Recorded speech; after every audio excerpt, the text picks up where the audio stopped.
नमस्कार। चाइना नेपाल में बहुत सारी बड़ी इंडस्ट्रीज लगा रहा है, माने काफ़ी इंडस्ट्रीज लगा रहा है और उसमें अपने यहाँ के अत्याधुनिक प्लांट ला रहा है। तो आज हम जानते हैं कि चाइना के जो अत्याधुनिक प्लांट होंगे उनको चलाने में नेपाली लोग यानी नेपाल के युवा सक्सेस हो पाएंगे कि नहीं हो पाएंगे।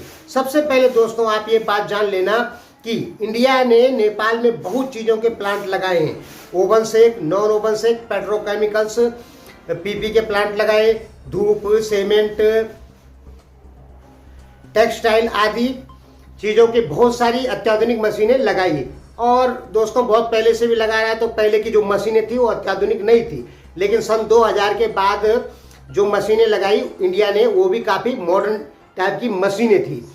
तो हम ये जानते हैं कि नेपाली युवा चाइना की मॉडल टेक्निक से बनी हुई मशीनों को चलाने में या मेंटेनेंस में सफल हो पाता है कि नहीं हो पाता है। यहाँ एक चीज़ जानना कि भारत की जो मॉडर्न टेक्निक से मशीनें आई थी सन 2000 के बाद, तो उनको चलाने में नेपाली युवा सफल हो गए थे। यानी नेपाली युवा उन मशीनों की मेंटेनेंस भी कर सकते थे, कोई इलेक्ट्रॉनिक फॉल्ट आ गया उसको भी सही कर सकते थे। यानी मशीनों के अंदर किसी भी प्रकार का कोई फॉल्ट आ गया तो नेपाली युवा उनको सही करने में सक्सेस हो गए थे 3 या 4 साल के भीतर ही भीतर। अभी नेपाल में जो मशीनें हैं यदि वो खराब हो जाती है किसी भी फॉल्ट से, चाहे वो इलेक्ट्रॉनिक हो चाहे वो मेंटेनेंस मैकेनिकल हो, तो उन मशीनों को नेपाली युवा ही सही करते हैं। उनको बाहर से या इंडिया से आदमी बुलाने की जरूरत नहीं पड़ती है। सन 2012 तक नेपाल में जो मशीनें थी उनमें बहुत सारी ऐसी मशीनें थी जिनमें फॉल्ट आ जाते थे तो इंडिया से आदमी बुलाना पड़ता था, लेकिन आज की डेट पे नेपाली स्वयं ठीक करते हैं। हमारे पास में बहुत सारे ऐसे नेपालियों के नंबर हैं जो डेन फोर्स जैसी ड्राइवें बना लेते हैं नेपाल में, यानी उनकी मेंटेनेंस कर लेते हैं। जो ड्राइव होती हैं या पीएलसी प्रोलॉजिकल कार्ड जो होते हैं उनको भी मेंटेनेंस कर लेते हैं नेपाल के युवा, यानी इतने सक्षम हो चुके हैं इस समय। तो अब चाइना की मशीनें आएंगी तो इन मशीनों पर भी क्या नेपाली युवा सक्सेस हो पाएंगे, क्योंकि ये और ज़्यादा अत्याधुनिक हैं। ठीक है, तो क्या इन मशीनों पे नेपाली युवा सक्सेस हो पाएंगे कि नहीं हो पाएंगे। ये बात हम इसलिए कह रहे हैं कि जब भारत ने नेपाल में इंडस्ट्रीज लगाई थी, बहुत सारी इंडस्ट्रीज भारत ने नेपाल में लगाई है, तो उसमें क्या हुआ कि भारत नेपाल से दो आदमी, यानी एक आदमी भारत का रहा एक आदमी नेपाल का रहा, पार्टनरशिप में भी बहुत सारी कंपनियां खुली हैं नेपाल में, और अग्रवाल ग्रुपों ने तो बहुत सारी कंपनियां लगाई हैं। ठीक है, तो इसमें क्या हुआ कि जब भारत की तरफ से इंजीनियर या काम करने वाले बड़े ऑपरेटर आते थे तो जब पार्टनरशिप में थी तो नेपाली को घाटा हो जाता था। ठीक है, क्यों होता था, क्योंकि जिस काम को 15,000 की सैलरी पे महीने में होना चाहिए उसी काम का एक बार इंजीनियर बुलाने पे 15,000 रुपये लग जाता था। तो क्या होता था कि घाटा लग जाता था।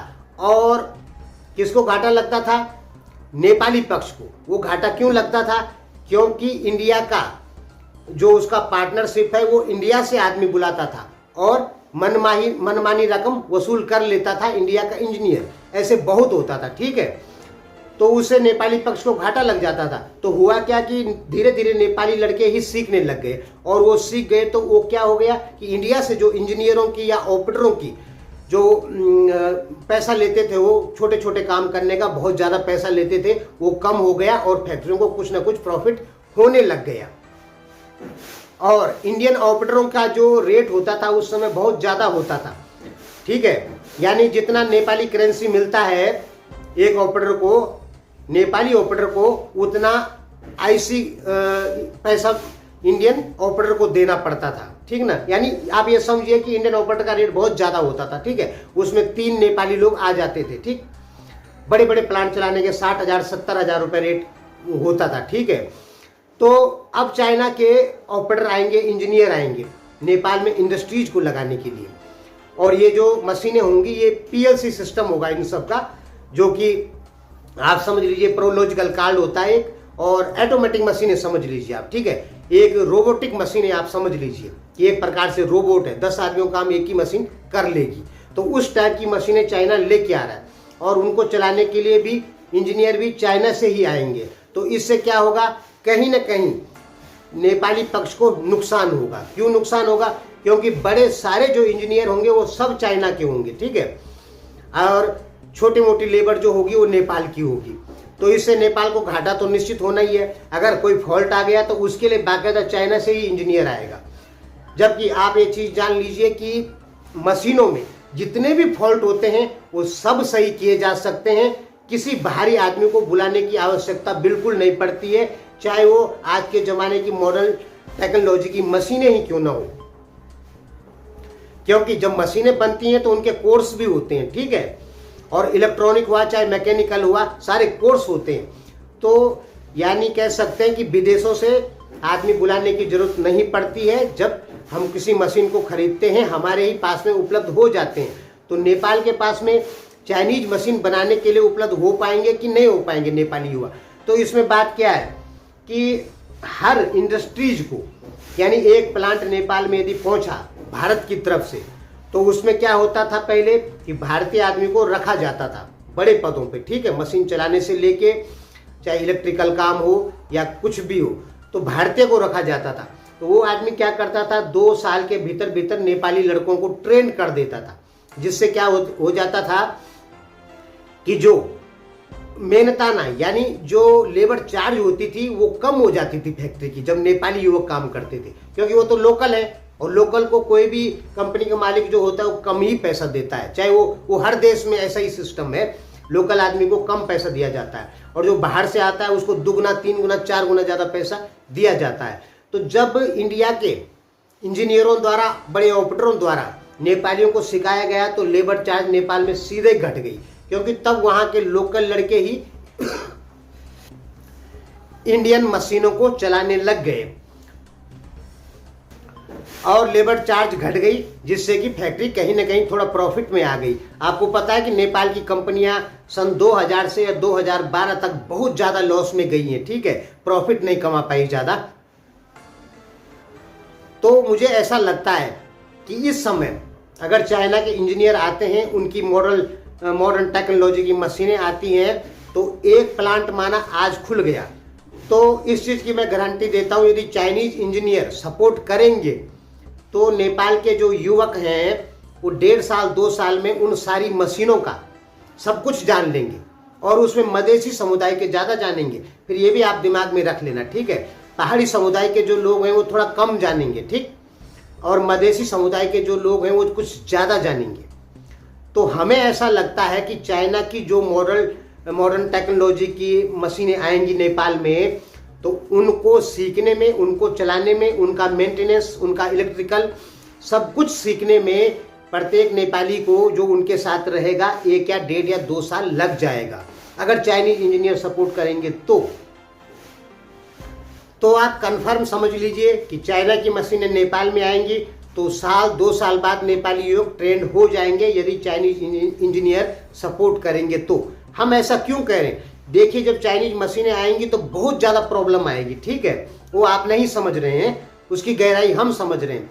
फैक्ट्रियों को बहुत ज़्यादा प्रॉब्लमें आएंगी। क्यों आएंगी? क्योंकि चाइनीज इंजीनियर रहेंगे। तो नेपाल में एक बार एक यंग मिंग प्लांट आया था, ठीक है, यंग मिंग उसको बोलते हैं, वो रफिया का था, तो उसको चलाने में बड़ी दिक्कत हुई, बार बार चाइना के इंजीनियरों को बुलाना पड़ता था और एक चक्कर 1.5 2 लाख रुपए का पड़ जाता था उनका। लेकिन बाद में नेपाली युवक खुद ट्रेंड हो गए, जिससे क्या हो गया कि फैक्ट्री को बचत होनी चालू हो गई।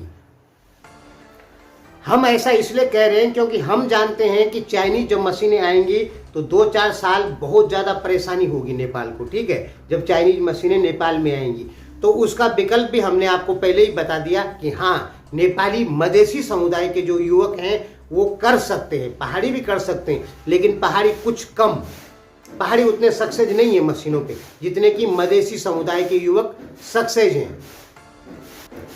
मधेसी समुदाय के युवकों की ताकत है चाइनीज मशीनों को चलाने की, पर उनको थोड़ा गाइडेंस करना पड़ेगा। तो जो लोग फैक्ट्री लगाना चाह रहे हैं, लगाते हैं, चाइनीज मशीनें खरीद रहे हैं, तो उनके लिए मैं यही कहूँगा कि देखिए, मशीनों की जो क्वालिटी है या प्रोडक्शन है वो इंडिया की ज़्यादा बेहतरीन है, ठीक है, इंडिया की मशीनें ज़्यादा प्रोडक्शन देती है, हमारे पास इसके प्रूफ हैं। 100% प्रूफ है। चलिए एक सबूत दिखा देते हैं। रफिया की बात कर रहा हूँ, इंडिया का रफिया लोहिया का एक टेप प्लांट होता है, उसका प्रोडक्शन बहुत ज़्यादा होता है। और अगर वहीं आप चाइनीज टेप प्लांट लेंगे तो उसका प्रोडक्शन बहुत कम होता है, क्वालिटी भी उतनी अच्छी नहीं आती है। हाँ, सस्ता होता है, क्वालिटी इंडिया की ज़्यादा बेहतरीन होती है, ठीक है। लेकिन इंडिया के प्लांट कुछ महंगे होते हैं, और नेपाली जो चाइनीज प्लांट खरीदना चाहते हैं तो उनके लिए ये है कि हाँ, ये हमने कह दिया कि 2 या 3 साल, 1 साल, 1.5 साल लगेगा नेपाली युवकों को उनमें ट्रेंड होने में। धन्यवाद।